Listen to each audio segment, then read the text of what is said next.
Let's hit it.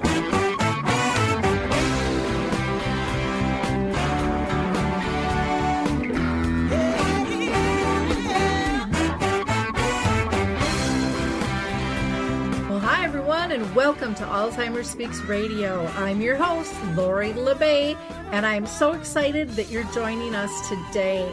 We are going to have a fascinating conversation, as usual, as we learn from people all around the world at all ages and stages of life. Stay tuned as we shift our dementia care from crisis to comfort. All right, here we go.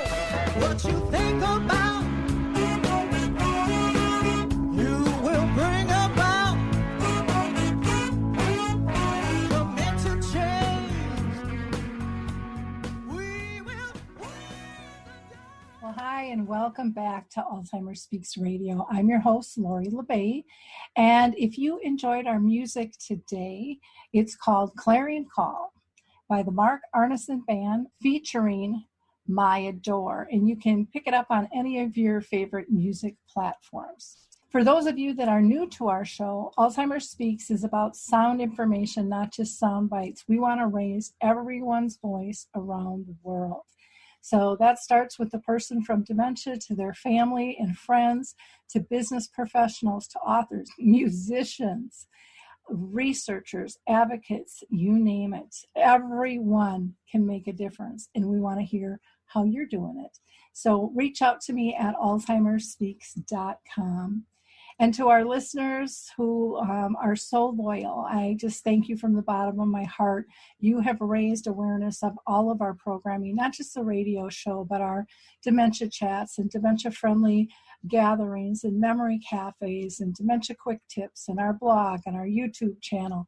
Your likes, your clicks, and shares matter, and you are sharing information in your spheres, which will help somebody else in need feel comfortable clicking on that information when the time is right for them. So again, thank you so much. I do want to give a shout out to the Memory Cafe directory. Dave has just done a fabulous job. It's now not just a directory for US, but other countries as well. So go to Memory Cafe directory. You can click on Cafe Connect and get information about virtual cafes as well. And I also want to give a shout out to Choral Health, because during this COVID thing we're going through, they are giving away Music First and Choral Faith. So go to Choral Health today and you won't be disappointed, and you can take these apps anywhere you go. So with no further ado, I'd like to introduce you to our guest today. So I'm so excited to introduce you to Sailesh Mishra, who is a social entrepreneur, a mentor, and the founder of Silver Innings, which is a group in his community that's dedicated to senior citizens in India. And since I think it's 2008, Silver Innings has worked towards creating elder-friendly world where aging becomes something positive and rewarding. And, you know, I'm pushing 61, so I'm really getting that now, how important that really is. And not just from a selfish perspective, but I guess I've been interested in that all of my life since I've been really little. But I don't think we've done enough. And so I can't wait to have this conversation with Sailesh to learn more. He's worked in dementia care, and he has also founded India's first social enterprise called Assisted Living Elder Care Homes. And that was back in 2013. And he's also published a book called Remember Me, You, Me, and Dementia. So welcome, Sailesh. How are you today? Good morning, Lori. Thank you for giving this opportunity once again. I'm very happy and love from India. Wonderful. Well, we are, like I said, so excited to have you. It's been a while since you were on last, and so this is going to be a really fascinating conversation. I always like to start out with everybody, though, and ask them first if they've been personally touched by dementia. No, I was not touched. I don't have any history in my family, but I remember after starting Silver Innings and Evans Nanjali that my grandfather, in very last stage of his life, was suffering with Alzheimer's, but we were not aware. So there is no connection for me to start this, but it is just, I don't know, it just happened. Okay, fair enough. It's always just nice for the audience to have a little bit of a base there. Why don't we talk about having you share your experience in terms of what got you drawn into working in this market in the first place? Yes, I come from, again, I keep on repeating, I come from a small village near Mumbai.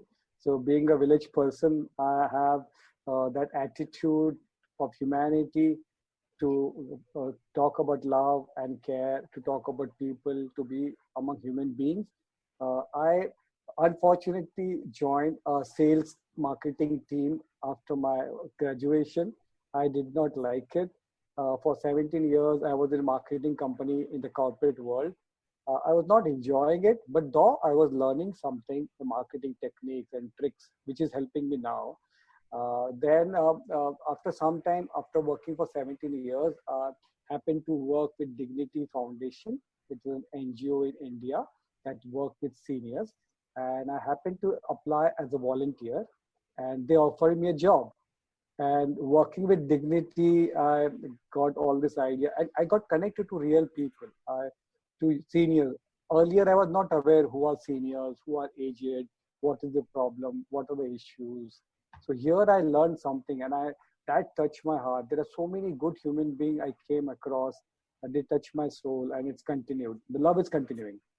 Oh, that's fantastic. So little did they know what one volunteer was going to do for the world when they Yeah. took you on board. Now you've started running two elder homes. Why don't you tell us about why you decided to open them, and are there others like that in Mumbai, or was this kind of a first effort?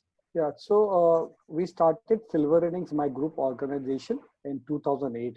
While working with seniors and the family members, we used to do counseling, we used to do home care, we used to do a lot of awareness talk. We came across frustrated family members where they said, we need a real care, we need home, we need somebody to take care of our parents or husband or wife.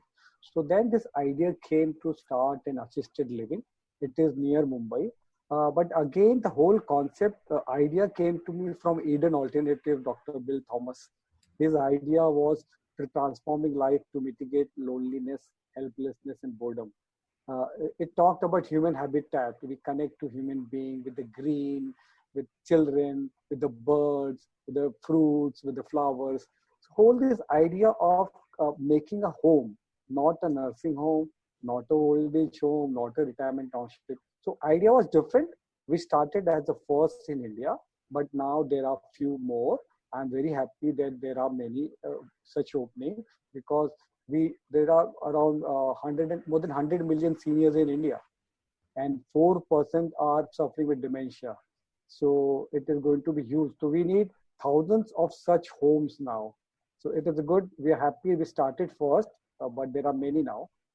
Oh, that's fantastic. And Bill Thomas, I mean, what a role model and a mentor and just a visionary, because he started that way back, I want to say in the 70s. And it still took a long time to really get traction even here in the U.S. There's still some fight in terms of some of our nursing home concepts and things of what home should be like. And his concept is so simple. It should be like your home and my home. It should, it shouldn't be so drastically changed. Can you explain kind of a typical day in the life of one of your residents? What the morning is like, and kind of bring us through bedtime? Yeah, so generally when people get up in the morning, so they are in different place, because we have around 10 residents now who are staying there. 10 from, the difficult for us is they are from different religion, different language, different culture, because India is different tradition, diverse country. So we have people from different background, but staying with us for a long time, for 3 to 5 years, they have adapted to us, and they feel secured. So when they get up in the morning, the first thing people do is like, it's a very normal life. I think people are very scared what is dementia, Alzheimer. I think they're very nice very human. They get up in the morning.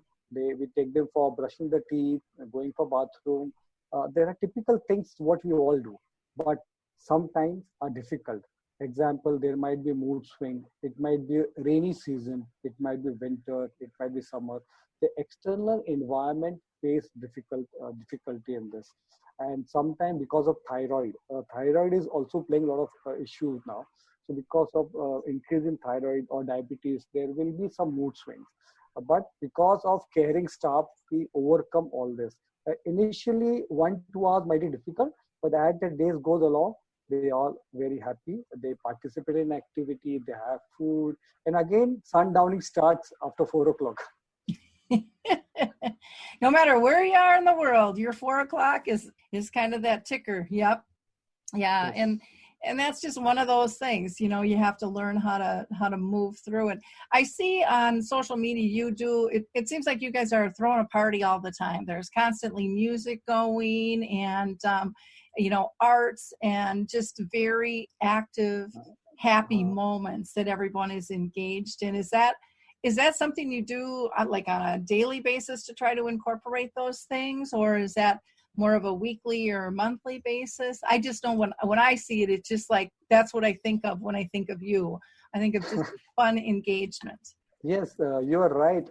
When we started, as I said, it's all influenced by Dr. Bill Thomas and his whole idea of creating a home, not a nursing home. So what is my home?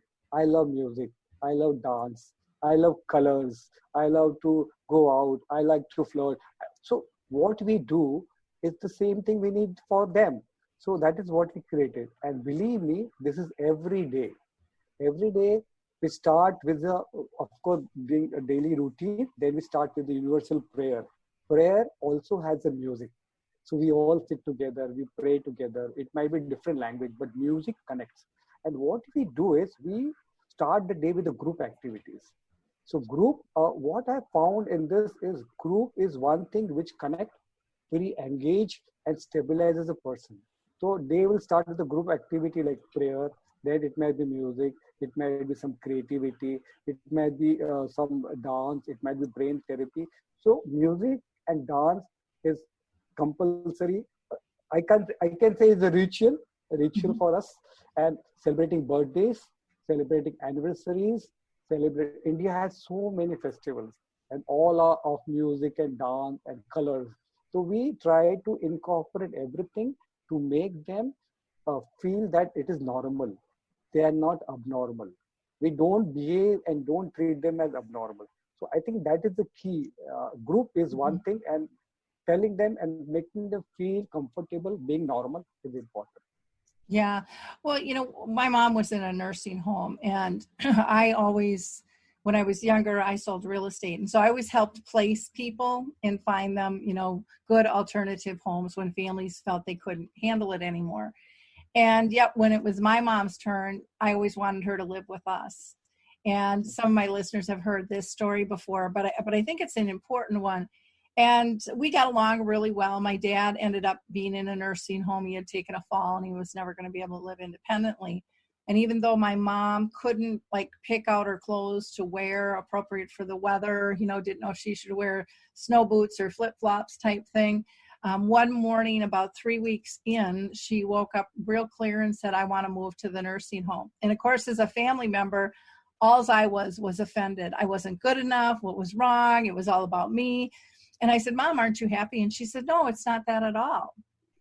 But in this clarity moment, she said, we've been together 49 and a half years, and I don't want to leave him now. And I'm like, okay, I can make that happen. And I was still apprehensive that was the best place for her. But I'll never forget walking in and seeing her interact with peers. And it was a really simple activity. They were just looking at a magazine, double-paged with full of flowers. And they were all in a horseshoe around the activities person, but they were all engaged. They were talking about their gardens and the colors of the flowers. And I remember standing in the doorway thinking, I can't give her that. I'm her daughter. I'm not her peer. And everybody needs to, feel like they belong to a peer group. And I think that's one of the biggest overlooked factors of community living, is having that peer centeredness that just kind of fills our soul, makes us feel more independent, like, you know, we don't have to rely always on family members or whatever, but that we're part of a community, we're part of a bigger thing. And I think that is a wonderful thing that you're creating. Now, with your staff, since you have different languages, are staff bilingual, or how do you work with the different languages and the different religions and stuff if everyone's doing everything at one time? Yeah, so our staff, the managers speak English. They are all local, but all the care partners, care staff are Marathi speaking local vernacular medium people. Initially, they did not understand English except the manager. But I think language is not a problem. It's about the attitude. It's about smile. It's about the body language.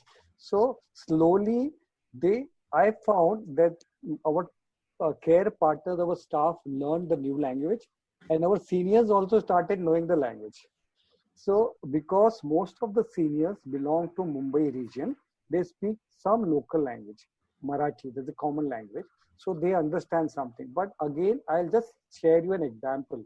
My colleague Sylvie Dupont came from Salvation Army from Paris, France. She stayed with us for 6 months. When she came, she only spoke French and some English, but she stayed there for 6 months with all our staff. She learned, she understood, and the staff also learned. So language is never a problem. It's about smile, body language, your attitude. I think that is the communication is the key. Communication with the touch, with the eye, with the level of the level, in what level you're talking, the tone of the voice. I think that makes a lot of difference.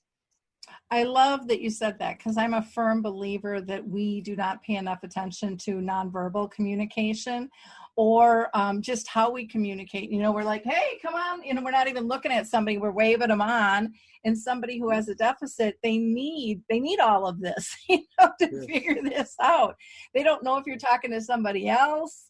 And, you know, it can really confuse things greatly. So just taking time to slow down, like you said, having the eye contact, having a nice tone of voice, not looking like you're all tensed out, but that, you know, everything's going to be okay. Even if, you know, you're trying to de-escalate something, you have a smile on your face and understanding and validating where they're at. And, you know, here in the U.S., I think we've sadly pulled away from touch, you know, because of potential abuse and how's it going to be interpreted.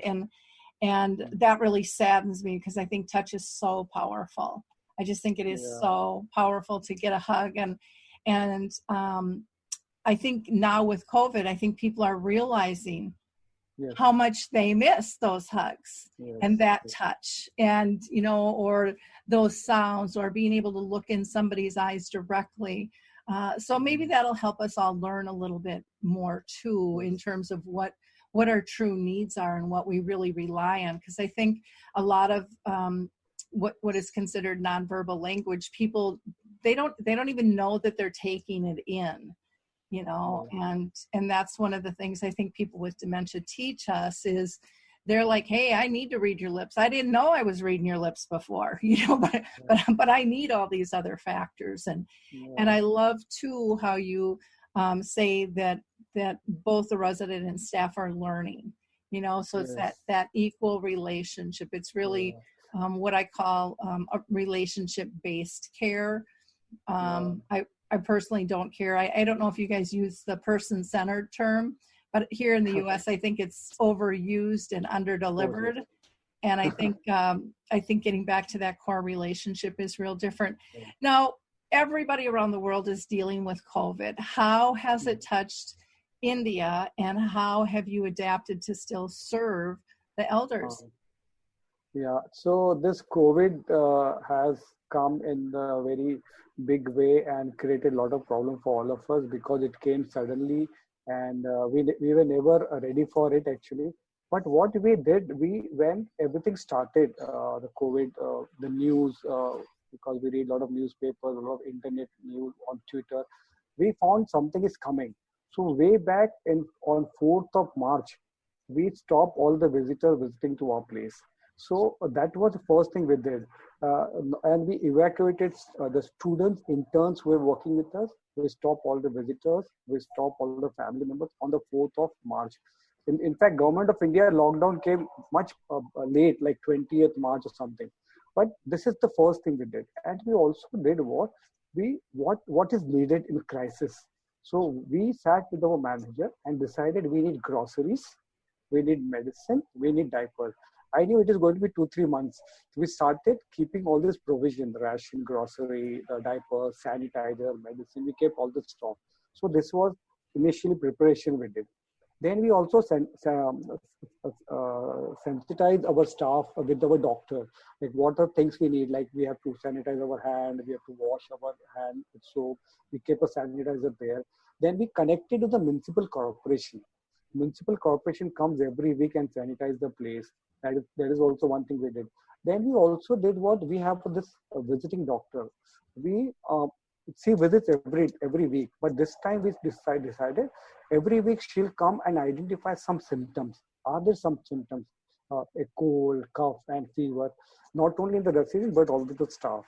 And then also taking of the basic hygiene like cutting nails, cleaning yourself. Everybody's taking bath, using something called Dettol or Savlon, and also incorporated our diet. We try to change some diet according to create immunity. Like we started giving some vitamin C tablet as per doctor instruction. We take curcumin in the milk, warm milk. We have basil leaves. So basic traditional medicine or kitchen based ingredient we started using. In between, initially we had a lot of problems with the staff because of negative and wrong news in the television and WhatsApp. There were a lot of fear and panic in the staff initially, very initial first when the lockdown started. So we had to sit and counsel them. We have to train them. We have to boost their immunity. Also connect to the family member, their family members, staff family members, because they came from villages, other villages, which is 100 kilometers away. We have to call them. We have to do video calling. We have to assure them. And for the staff also, what we did was we started giving some incentive. We started relieving them. We have other home where we have a place to stay. We started doing a shift kind of thing. We started making more better environment. So some of the things we did, but in this whole, our senior center manager, both manager, Janet and Jasmine, they helped us. Also, we had a problem with the traveling. Like initially, local villagers created a lot of problem not to allow our staff to travel to home because they thought elders are carrier of corona. There's a lot of ageist attitude in the society. So we talked to the local authorities, we talked to the police official, we talked to local bodies, and we created some goodwill in the environment. And then the things were very nice. But let me tell you, the resident inside did not feel anything. It's just normal. Wow. That is not how it went down here in the U.S. at all. And about 80% of our deaths have been in senior housing. And we still are having trouble with them getting the proper protection gear and things. It's just, it was so sad because they knew where the numbers were coming from, and yet they were last on the list to get provisions. And so community really started stepping up, and a lot of them were making masks and delivering them to different communities, and families would come to visit, but they'd have to see them through the windows. I'm sure you saw pictures of that. And they started Zooming, and but yet a Zoom call every 2 weeks doesn't cut it for family when they're anxious and stuff. So I think we still have to do better. Some communities actually in their memory care took out all the furniture in common areas and then had them stay in their room. And even if they wandered out, there was no place to sit, no place to do anything. So then their environment doesn't even look the same, at all. So it's only been, and this is kind of amazing, but I've talked with people all around the world on this, and everyone has said pretty much the same thing. All the residents did well until about 3 weeks ago, and then they saw a dive in terms of the progression of their disease and probably just the depression and loneliness, with things. So I think we have to learn to do better and to anticipate that this is going to hit again, and how are we still going to incorporate activities and engagements and still have that protective gear and all those things. So it's been a big learning lesson. And the other thing that I really hope that communities take away from this is that families want to help, they want to volunteer, they want to be part, but you need to coordinate that. They can't do that if you don't let them in. And so they can be your biggest advocate. So that's something that actually I'm trying to work on here in the US, is to help communities understand how do you embrace that energy, and then how do you counsel families too, because and I don't know if you're seeing this in India, but here a lot of people were like, I think I'm going to pull mom or dad out because I don't feel like they're safe. And, they were saying, well, I'll just hire home health care. Well, good luck with that. I mean, it's hard finding staff anywhere, and not understanding that the disease has probably progressed. Their situation has changed. There's a lot more stress just with this COVID situation. Are they going to come with you now to go get groceries, or is there going to be someone to stay? I mean, all those little things that we forget about. And so helping families through that process and helping staff understand too the importance. We had some communities where a lot of our staff are part-time in homes, and so they work multiple jobs. And so some supervisors gave them a choice. You can either work here or you can work there, but we've got to limit the spread. And when this lifts, you'll be, if you choose to go over there, no hard feelings, you'll be welcome back. But right now, we have to limit the spread. And I've heard of some where they've had staff do like a week or 2 week shift at a time, where they just stay there, and then they're off for a while. That hasn't really happened much here, to my knowledge, in the U.S. Have you guys done that with having staff live in at all? Yeah, so no, we had staff out of 17 staff. 10 staff are local nearby. They stay in, around 500 meters away. So they go every day, come in and out. But there are 7 staff who stay there for 24 hours. So they stayed for more than 90 days in February. Wow. So, but because they were frustrated, they want to go home, the families were calling. So last week, the first 2 batch of our staff went to their home in the village. So we have taken all the precaution. We have tested them here while going. We gave them some incentives also, and we told them what are things to do or not. And when they come back again, we have to do the test.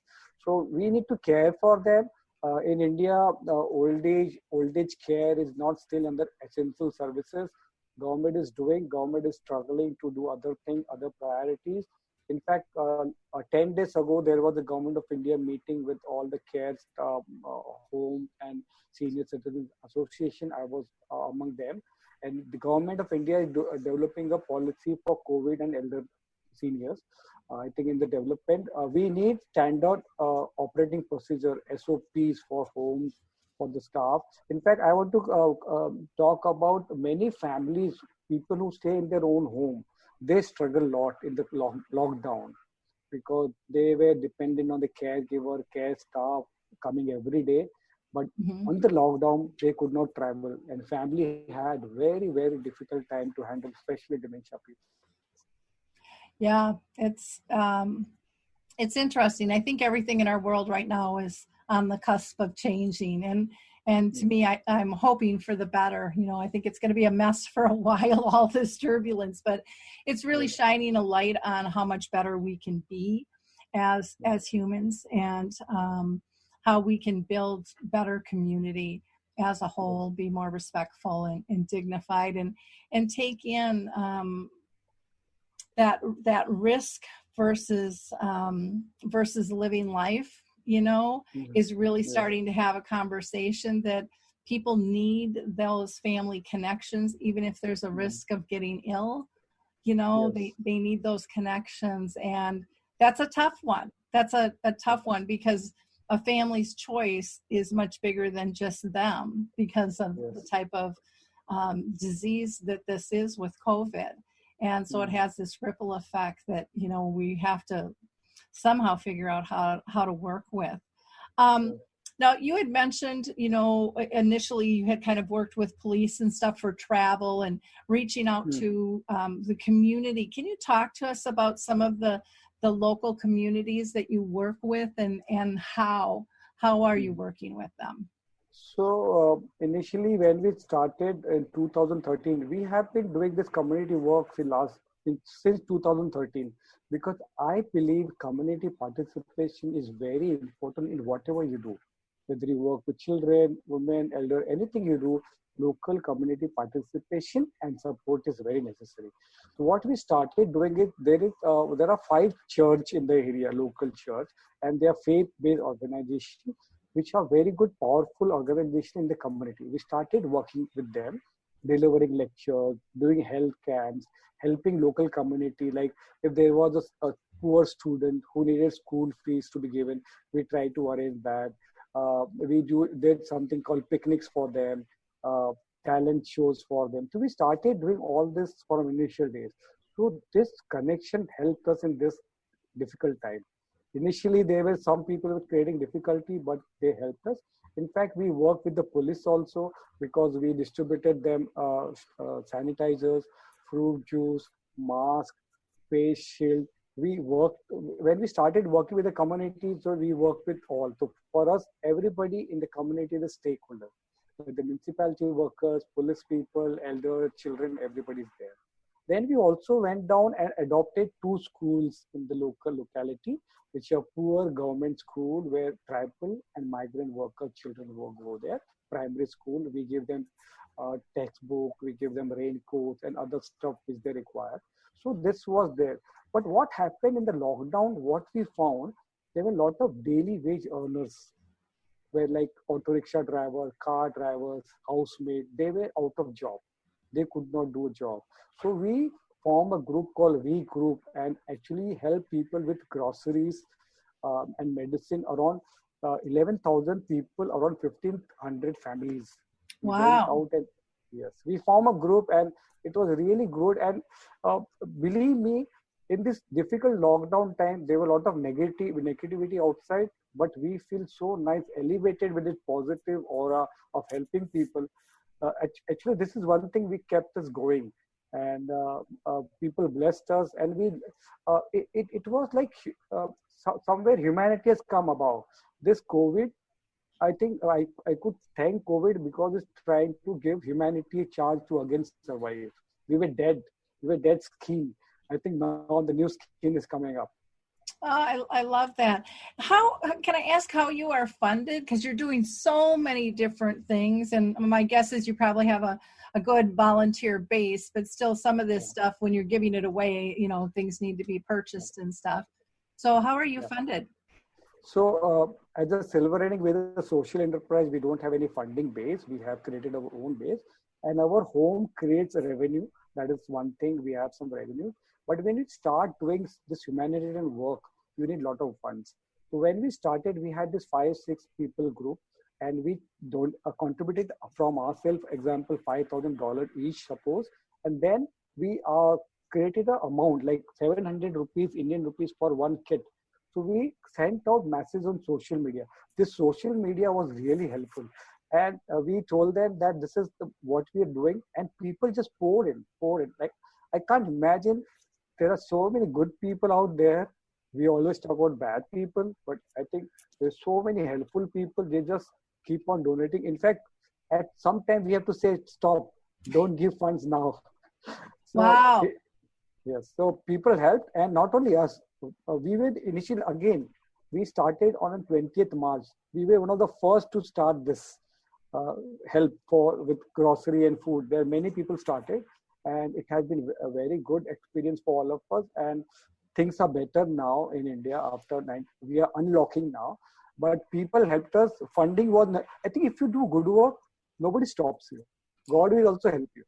I think that's wonderful. I know here in the U.S. with food and stuff, so many people are getting assistance and it's not an embarrassment to go pick it up.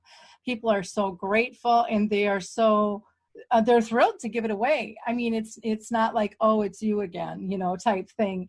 And so just the attitude in which it's being given to somebody is totally different.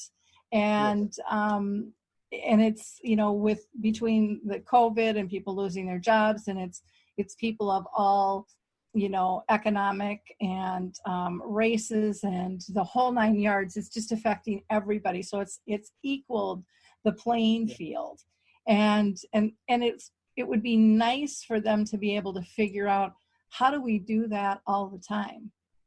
Because there are still people in need, or dealing with our homeless population or whatever it might be.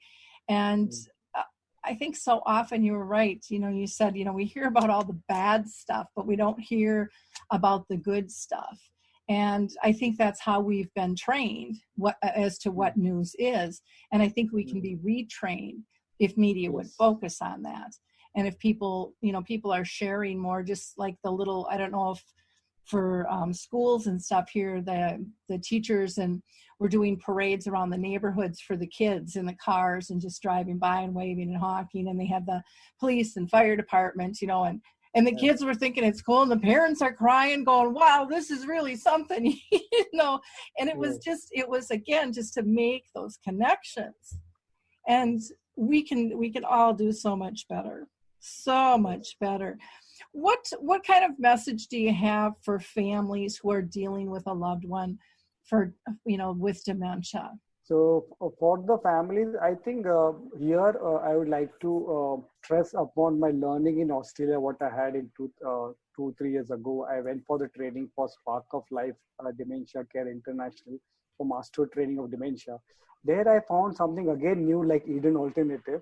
The Spark of Life is a philosophy of way of, being with the highest intent to live the spirit, awaken the dormant abilities, and heal the relationship. It is about how to connect with the person, how to communicate, how to care for them, and also to tell them that we have to make them feel that they are comfortable, they are wanted, they belong to the family. I think it's about kindness, compassion, empathy, what we try to bring. And in all this dementia thing, very important is we always talk about disability, the problems the person is doing. We forget the abilities. We forget he or she was music teacher. We forget she had a cooking abilities.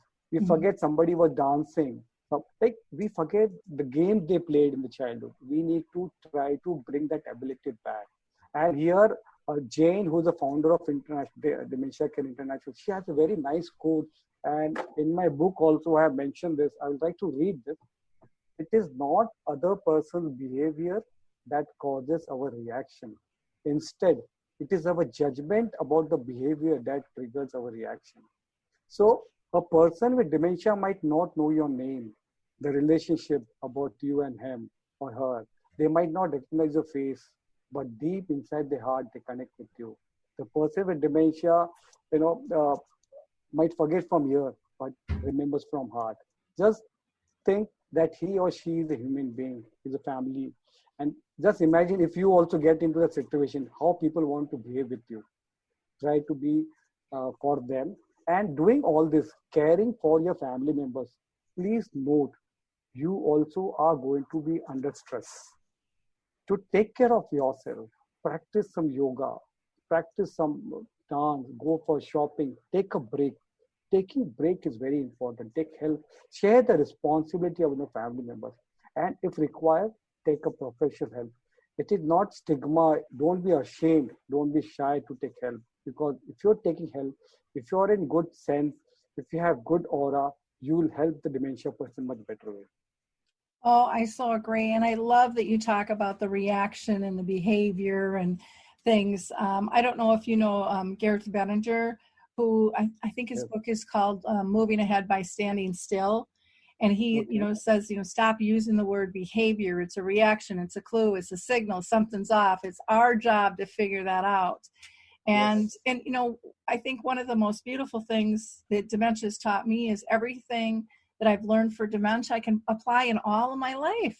I mean, they're just beautiful Mm. life lessons on how to be a better person, how to communicate, how to calm yourself, how to even know what it is you like to do. I mean, I lost that when I was caring for both my folks, with my dad with Mm. brain cancer, my mom with dementia, and then I was working full time, was married, had a Mm. young daughter, took someone else into the house on top of that. And, you're managing all these different things. And then I remember when my dad died, I didn't know who I was anymore. And people would be like, well, what do you like to do? I let go of all of that. I wasn't balanced. I thought I was balancing things, but I wasn't balanced at my Mm. core. And then I had to learn what it is I like again. And so don't let go of those things you cherish. Find your joy, maintain it. It might look different, Yes. but you're also going to find, I think, deeper connections as the disease progresses. You're going to Yes. find that it's the simple things that melt your heart, and when we get out of our head and into our heart and live by our heart, things just become calmer. They become easier. And I think you're able to let go of some of those things that you were trying to Mm. control before, that we don't control, Yes. and learn to embrace life. So I would really recommend, people purchasing your book. And again, that is called Remember Me, Yes. You, Me, and Dementia. And you can get that on Amazon as well. Um, Yes. yeah. So wonderful. And I'll drop that in too. So Okay. along with having them go to Amazon. Um, what what's next for you? You're always doing Yeah. something. You must have something in your craw that you're thinking about. So Yes. what's the next step you see for Yeah. yourself? So I'll just also, before we talk about this, I'll talk about this purple dot. Okay. So purple dot challenge is going on. It's June is World Elder Abuse Awareness Month.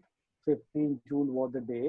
So we stand with older person. So purple dot is for everybody, all age group to come ahead, and we try to integrate all age group. And in fact, this has been very good hit on social media. People are posting pictures of this purple dot on Facebook, Instagram, Twitter. So I think here, whenever we work with old people, whenever we work with dementia, involve everybody.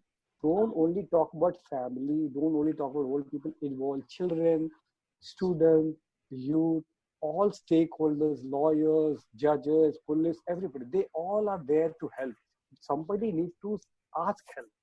So it's not people, of course, people might be busy, but there are amazing young people who are doing amazing work. They are very energetic, they have good ideas. I think that is what we are trying to connect next. And also, I want to, looking forward to not only sell this book, but I want to, my dream is to translate this book in Indian languages. There are more around 15 to 17 languages in native languages, in 2, 3 languages, if we can translate. This has 43 chapters on what are dementia, Alzheimer, stories of caregiving, resources. So it will go deep inside a home, like it's a self-help book. So it will help people. So this is one plan. And next is, because COVID taught us about website, internet-based activities. So we are exploring some new things you will hear soon. Oh, wonderful. You said internet activities? Yes. Okay. So when you say internet activities, I know there's a place called Maria's Place that has all kinds of Yes. activities that people can download and do, but are you talking about interactive on the internet type of activities, or are you talking a place for resources for activities? It will be everything. It will be like, again, one stop where resources, shopping. It can be about talk. It is for the family. Okay. Okay. We need to help families. Okay, so we need for them to make things easier. So that is whole idea. So this lockdown has given us lot of thought. Lot many calls and emails came to us of different type of help people require, and I think internet is one of the fastest way to reach out to lot of people, because you and me can't travel every day to do law talk and awareness. It is a lot of money, but internet is faster, easier. And if you have smartphone, then again everybody is having now. And through children, through youth, you go inside the house through the smartphone and make the things better for them. Wonderful. Well, Sailesh, thank you so much for your time today. This has just been a wonderful conversation. I really appreciate all you are doing and taking the time to share with us. It's amazing. If you're not connected to him on Facebook, please do that, because what you'll see there will just lift your soul and give you some ideas. And you can also go to silverinnings.in. That's the website, silverinnings.in. And you can email him as well at silverinnings@gmail.com, silverinnings@gmail.com. So again, thank you so much. Continue the great work, and let's not wait this long to have you back on the show, okay? Namaste from India. Oh, namaste. Thank you. So again, I just want to thank everybody for either watching or listening, whichever mode you chose. And I hope that you will share and like this episode, because there's so much that we can learn from Sailesh. He's doing wonderful work in India. His attitude in terms of just being positive and rewarding for our elders, as well as engaging for those who care, is just absolutely fantastic. So I can't wait to see what he comes up with next and to have him back on the show. We waited way too long on that one. If you're interested in checking out what Alzheimer Speaks is up to, just go to alzheimerspeaks.com. Check out our homepage. That'll highlight things like the radio show, recent radio show episodes. It will have on there dementia chats, which are videos of people with dementia telling us what they'd like the world to be like. And they have great insights. Dementia quick tips, which are things I wish someone would have told me on my 30-year journey with my mom, events, and so much more. There's also initiatives and projects page where you can find out things about becoming dementia friendly, maybe opening up a memory cafe, and many other things there, like the Purple Angel program. Or if you're interested in a speaker, a trainer, or a consultant, I do that as well, and I'd love to talk with you. So have a wonderful, wonderful week, and we'll talk soon, everyone. Bye now. It's time to rethink, renew, and reimagine retirement. Hey everybody, Jared Sebesta here, host of Retire Repurposed. Now this podcast is about the non-financial parts of retirement, which many times can be even more challenging than the financial. We believe retirement is not the end, rather the beginning of what could be the most impactful, purposeful, and fulfilling season of a person's life. So don't retire, become repurposed.